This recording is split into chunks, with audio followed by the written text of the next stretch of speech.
Alors kunomi demgal flakay ko demgal alors kunomi gandal flar mofti gandal. Comment concevez-vous, comment vous percevez l'impact du projet Panavgeo à l'échelle du continent africain et bon, pour le Sénégal en particulier?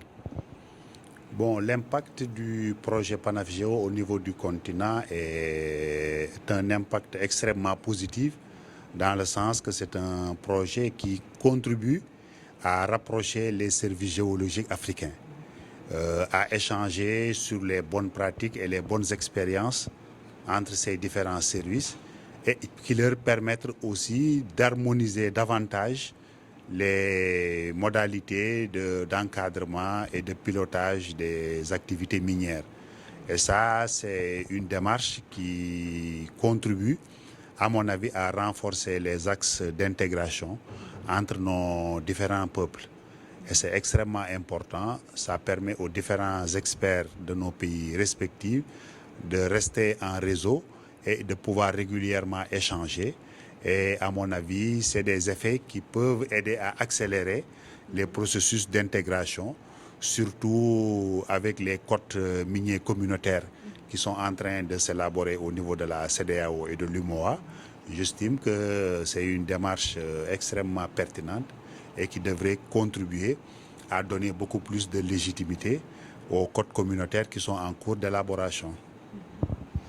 Donc vous pensez qu'une suite doit être envisageable pour un projet comme ça et si oui, est-ce que vous auriez des recommandations?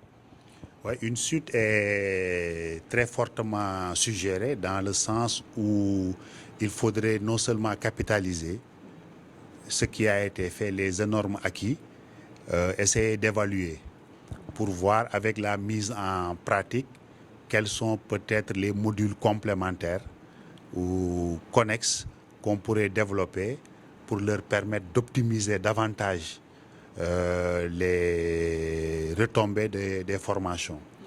Parce que comme vous le savez, une formation est toujours une projection vers des maîtrises de savoir-faire, mais les compétences, c'est réellement dans la mise en œuvre, la pratique des différents savoir-faire que ça se permet de confirmer si la compétence est bien acquise.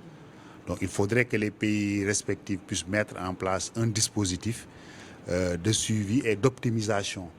C'est-à-dire qui permettrait en interne qu'ils puissent vraiment avoir une suite logique des modules qui ont été dispensés et qu'on puisse voir à travers le pilotage de leur activité, qu'on puisse voir les retombées positives issues de la formation.